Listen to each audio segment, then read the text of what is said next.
Hey everyone, and welcome. Today, we are diving deep into one of the most popular and most debated hotels for any Disneyland trip, the Fairfield by Marriott right there on Harbor Boulevard. This is all part of our Disneyland Hotel Diaries, where we do all the homework for you. Look, we get it. One of the toughest parts of planning a Disney trip is figuring out where to stay.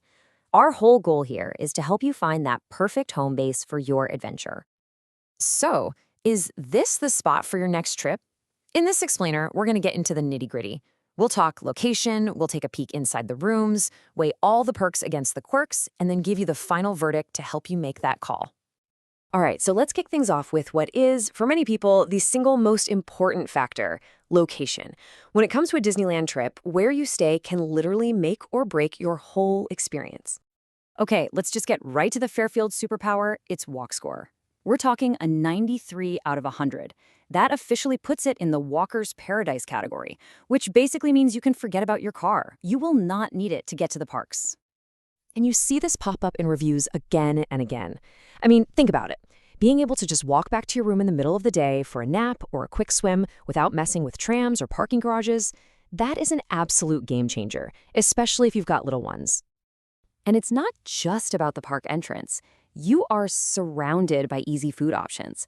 Having a Panera and a McDonald's right there, that means you can grab a fast, pretty affordable breakfast before you even step foot in the park, saving you a ton of time and money. So, the location?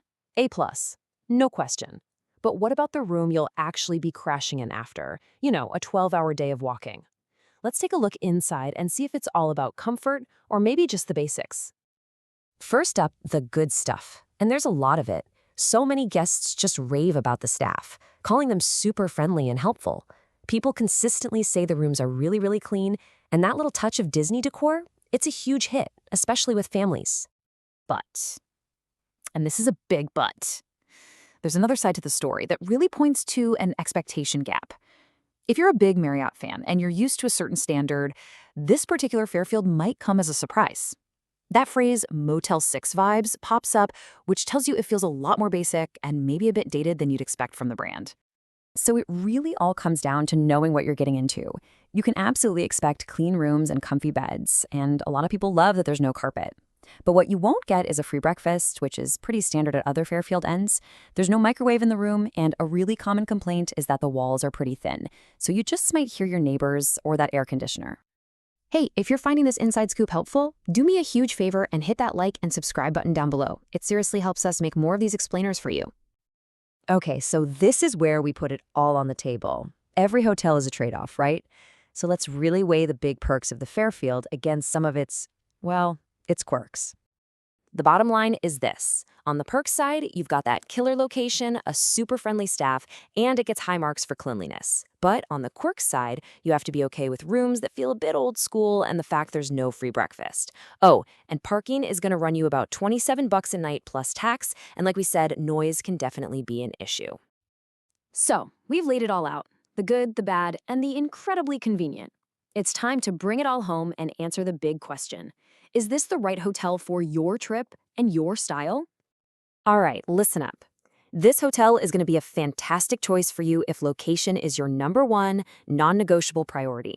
If you're what we call a park commando, you're there from rope drop to fireworks and you just need a clean, safe place to crash, this is your spot. If you will happily trade fancy amenities for that easy walk back for a nap, then yeah, this hotel was pretty much made for you. On the flip side, you might want to keep looking if you're dreaming of a true resort experience with lush grounds and upscale perks. If you're a light sleeper, that potential for noise could be a deal breaker. And if you're on a really tight budget, you have to factor in paying for parking and breakfast every single day. That can add up fast.